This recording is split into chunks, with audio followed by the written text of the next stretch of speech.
Chapter 23. Simon.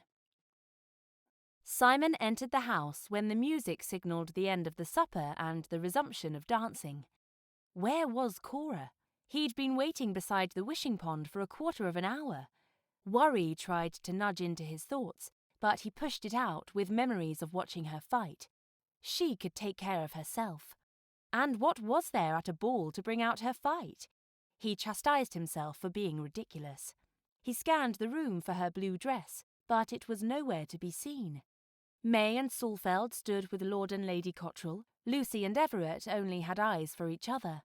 Had Cora changed her mind and gone back to her room to avoid him and the proposal she surely knew was coming? Simon left the ballroom and took the stairs to the family wing and continued down the hall to the Rose bedroom. There was no light shining beneath the door, but that didn't mean the room was empty. He twisted the knob and pushed on the door. It was unlocked. "Cora, are you in there?"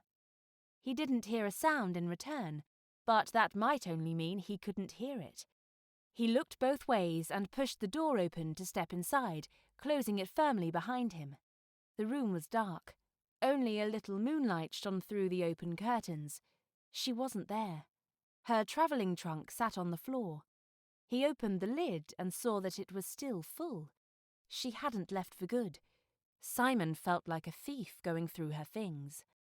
The door opened suddenly, and shadows danced along the walls and floor from the candlelight entering the room.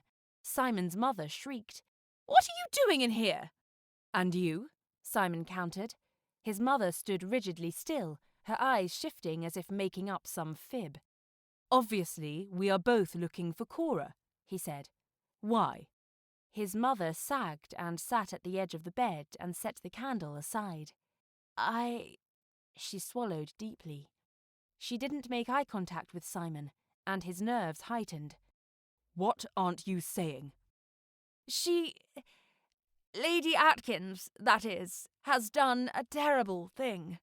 The dowager's head shook, and her hands trembled as she lifted them to cover her mouth.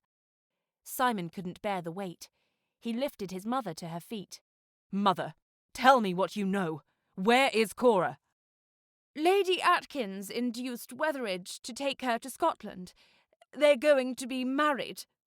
Simon knew there was much more to this. "They will not!" His voice boomed, and his mother startled. Cora would not have willingly gone with Wetheridge. "They can't be that far ahead of me." Simon was quickly leaving the room. "You can't leave. We have guests." "The only one I care about right now is no longer here. Get a wrap. You're coming with me." Simon pulled on her arm, and they left the room. "Where is Lady Atkins? Does she know which road they were to take?" Would Wetheridge take her to Gretna Green or to Coldstream or some other little border town? The road to Coldstream was a direct shot. Still, he could have taken an east or west road. Gretna Green was further south, though off to the west, but the total journey would be a little shorter. Considering the roads and possibilities, Simon almost missed hearing his mother's feeble answer as they reached her door. "I didn't ask." Aunt Nellie approached the couple. "I got some news from Lady Atkins, unwilling though she was, and will go with you. Their carriage took the road on the west side of your estate." Coldstream. A vicious thought tumbled through Simon's head, and he entertained it momentarily. If Wetheridge married Cora, she would immediately become a widow. "It appears," Nellie replied, "Lady Atkins is locked in the pantry until we return." "If you're going, I could stay and—" the dowager began. Simon cut off whatever his mother was going to say. "You're coming, and you're going to beg forgiveness for your part before she returns. Get a shawl or don't, but we are all leaving now," Aunt Nellie said. "I've requested your horse and a carriage on your behalf." Then she turned to Simon's mother. "Lord and Lady Cotterell will take care of your daughters and guests. Shall we be off?" When the carriage arrived, Simon handed his mother in. Aunt Nellie swatted the dowager on the seat and crowded close behind her on the steps without waiting for Simon's help. "Get in there, Your Grace, or we'll miss the best part." A groom arrived, leading Zephyr, the horse Simon purchased a few months ago. "He's barely broke, but dangerously fast." Simon jumped into the saddle and kicked the horse to a run. The Dowager Duchess huffed an exaggerated breath. I don't know why we're bothering to follow. Simon will reach them long before we arrive.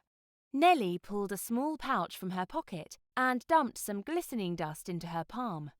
Is the latch secure, Your Grace? She asked, pointing to the door they'd entered. When the woman turned her attention to check it, Nellie blew the dust toward the front of the vehicle. It disappeared as it passed through the carriage walls to the horses, as she intended. I'm sure we'll get along rather quickly,